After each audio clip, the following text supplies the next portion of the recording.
12 octobre 2011, Nelly et Cécile de Mon école ma baleine partent en Haïti, à Lully plus précisément.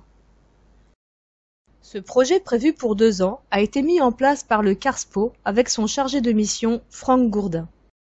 La première délégation est arrivée.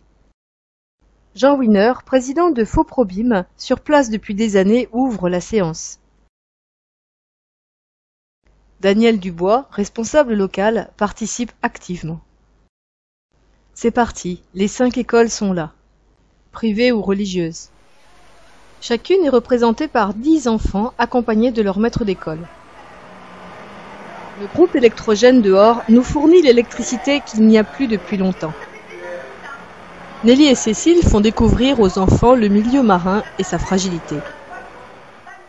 Jean-Marie Flower du Conservatoire botanique des Antilles françaises explique la flore, particulièrement la mangrove, indispensable.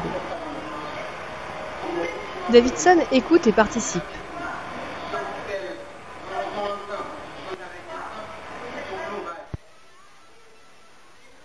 Les enfants lisent la bande dessinée Rêve d'océan, traduite pour l'occasion en haïtien. Ils se sont habillés avec beaucoup de soin pour nous accueillir. L'école publique, qui était gratuite, a été fermée il y a 2 ans. Elle accueillait 200 enfants. Ceux qui ne sont pas scolarisés écoutent derrière la fenêtre.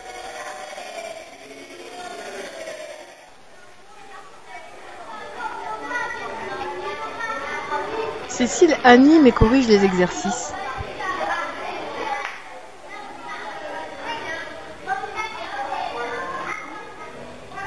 À côté, Jean-Marie a expliqué comment vivent les arbres. Tout est lié, la terre, la mer, les hommes. Il faut se préoccuper de tout si l'on veut maintenir l'équilibre.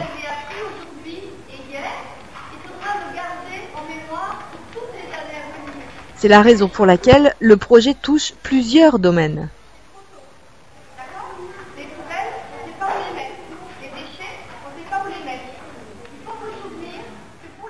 Les langues françaises, créole haïtien et guadeloupéen sont utilisées en alternance. Voici l'atelier Écoute des cétacés.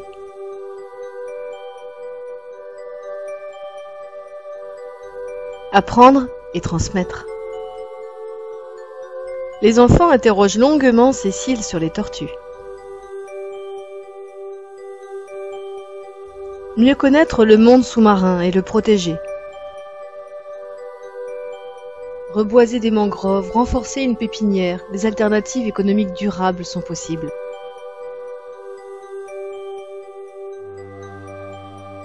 Retrouver l'espoir et le sourire.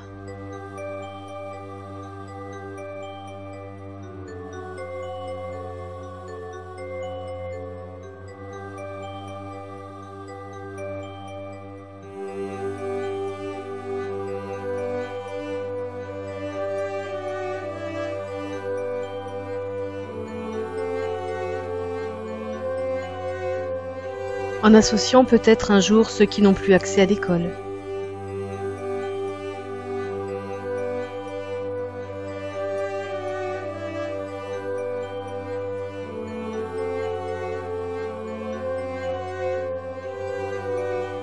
Les protecteurs de demain viennent de s'engager.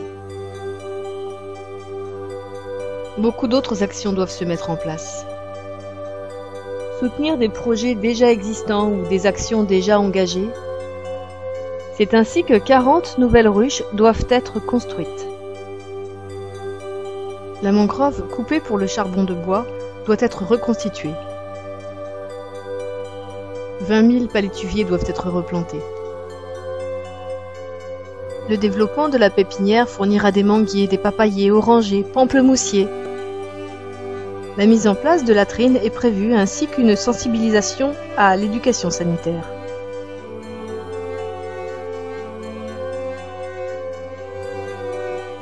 Pour que l'incertitude se transforme en un avenir meilleur.